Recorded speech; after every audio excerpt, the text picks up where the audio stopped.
Good morning all. We will continue with the same section. Next we can write Kix is equal to Ktx. Here we have the phase matching condition as Kix equals Krx equals Ktx. So we are making use of the condition Kix is equal to Ktx. Kix can be written as modulus of Ki into sin theta I, which is equal to modulus of Kt into sin theta t. And what is Ki? It is a propagation modulus of Ki, that is your propagation constant or phase constant beta 1, because incident wave is in your first medium. So beta 1 into sin theta I. And what is modulus of Kt? That is your phase constant beta 2, because Kt is your transmitted wave and that lies in the second medium. So here it is beta 2 into sin theta t. And now you know for a lossless medium, beta is equal to omega into square root of mu epsilon, which we already studied. So I can write omega I into mu 1 epsilon. Okay. This beta I can substitute here, so I can write as omega I into square root of mu 1 epsilon sin theta I is equal to omega t square root of mu 2 epsilon to sin theta t, where you know omega I is the angular frequency of your incident wave in first medium and omega t is the angular frequency of transmitted wave in second medium. And mu 1 epsilon 1 is permittivity and permeability of first medium, mu 2 epsilon 2 permittivity and permeability of your second medium. Now we know according to the frequency matching condition, omega I should be equal to omega t. So we can cancel this omega I and omega t. So finally we will get square root of mu 1 epsilon 1 sin theta I is equal to square root of mu 2 epsilon 2 sin theta t. Now I am multiplying both the side with a term c. Okay, so I have multiplied it. Now you will see a new term, refractive index, which is usually represented using the letter n, and it is defined as the velocity of wave in vacuum to the velocity of wave in medium.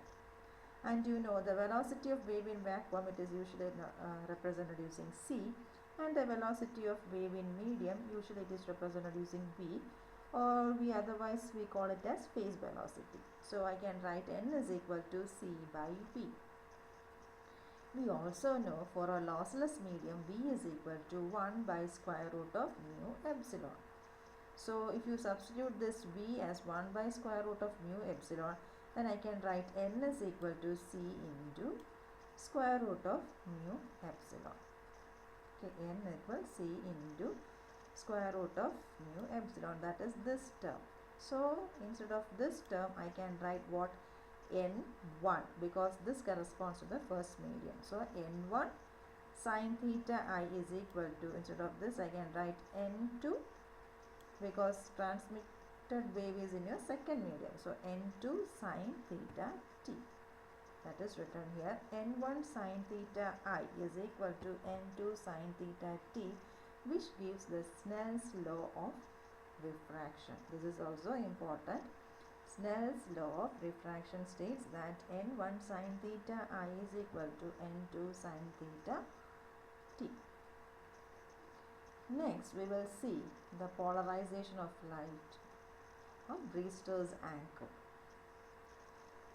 Now you know polarization refers to the time varying behavior of electric field, that is this E represents the electric field of EM wave at a fixed point. So how the electric field behaves at a fixed point with respect to time, that gives you polarization.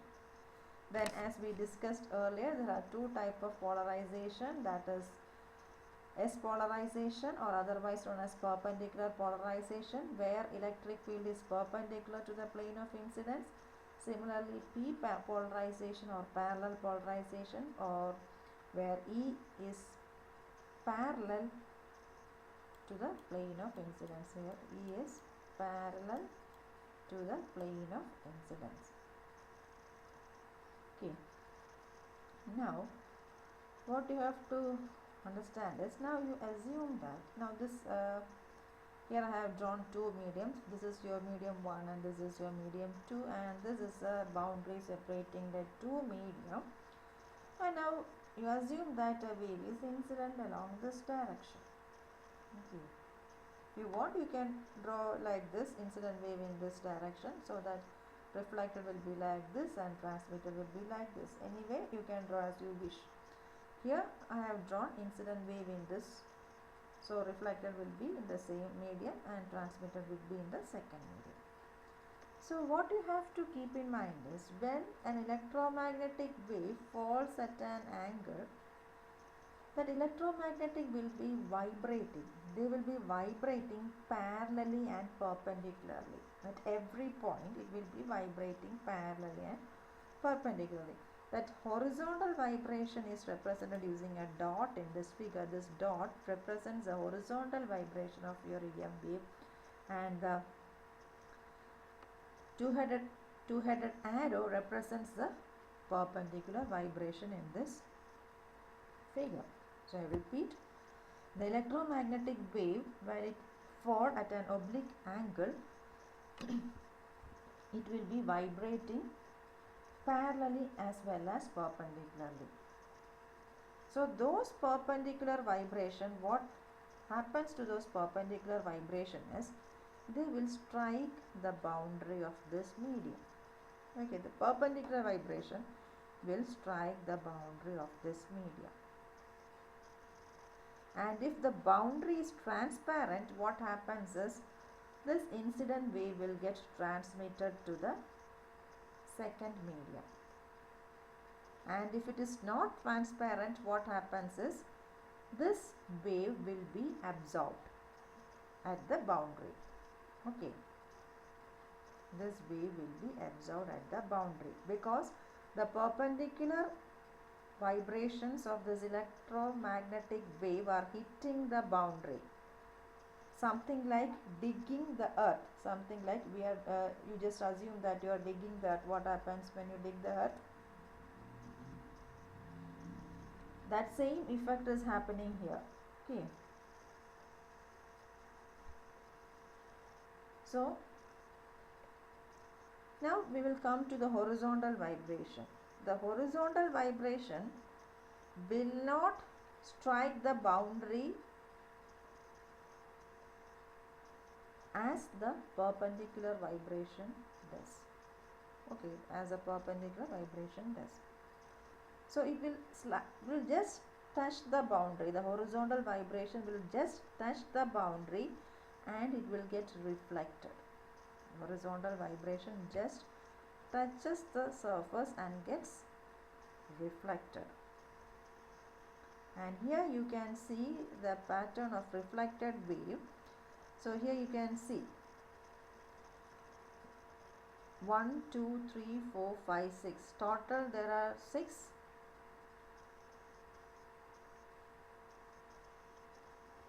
polarization, out of which 1, 2, 3, 4 are completely horizontally polarized, and few is having both horizontal and vertical polarization. That means this reflected wave vibrates more along one direction than the other. That means here the reflected waves vibrate horizontally than vertically, right? Because here you can see how many dot, 1, 2, 3, 4 dot are vibrating horizontally, while at 2 points the wave is vibrating both horizontally and vertically. So I can say this wave is polarized, because here the wave is vibrating horizontally than getting vibrated vertically. So the electromagnetic wave is focused more towards a particular vibration, that is your horizontal vibration. So you can say the wave is polarized.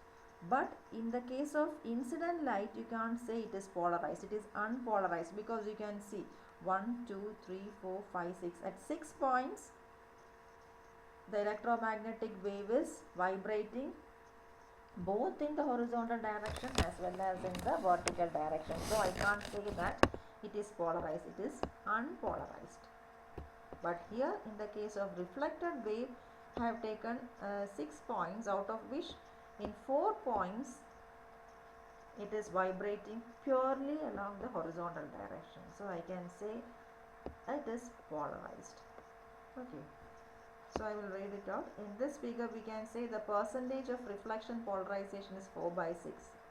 It's just for your understanding I have written here, because 4 by 6 means total I have taken 6 points. 1, 2, 3, 4, 5, 6. Out of which how many points are polarized? 4. 1, 2, 3, 4. So the total polarization is 4 by 6. So just leave it. Now I'm reading it out. We can say that when the angle of incidence I is increased, the percentage of polarization in the reflected wave keeps on increasing. At a certain value of I, the polarization is complete. If I is increased further, the polarization percentage decreases. The angle I for which the polarization is complete is known as polarization angle, or Brewster's angle, usually represented as theta P. That means this is your incidence angle, right, I, which it makes with respect to the normal of the boundary. Okay. So what happens is, as this angle I varies, the polarization of this reflected wave also varies. Okay, as you increase this angle I, with respect to the normal, what happens is the polarization effect of this reflected wave also increases. It slowly increases, and at a particular angle of phi, what happens is, for a particular angle of I, what happens is this reflected wave becomes completely polarized. You can see in this figure I have taken 5 points, and all those 5 points is completely polarized. That means it is vibrating only along the horizontal. It is vibrating only horizontally. There is no vertical vibration. Purely it is vibrating horizontally. That means it is completely polarized. And for that angle of I, where the reflected wave is completely polarized, is known as Brewster's angle theta P, which is given by the equation tan theta P is equal to n, where n is a refractive index of the medium, or otherwise you have another expression also which you can by heart, that is tan theta P is equal to n2 by n1, where n2 is a refractive index of second medium and n1 refractive index of first medium, or otherwise in terms of permittivity it is given by the formula square root of epsilon 2 by epsilon 1. And that's all related to Brewster's angle. And last we will see the transmission and reflection coefficient of parallel and perpendicular polarization. The formula is written here. This first one gives you the formula for parallel polarization. This gives you the reflection coefficient, and this gives you the transmission coefficient. Similarly, the B section gives you the formulas for perpendicular polarization. The first one is that of reflection coefficient, and the second one is that of transmission coefficient. And these formulas you have to by heart, and the derivation you have to do as self-study. And that's all. Thank you.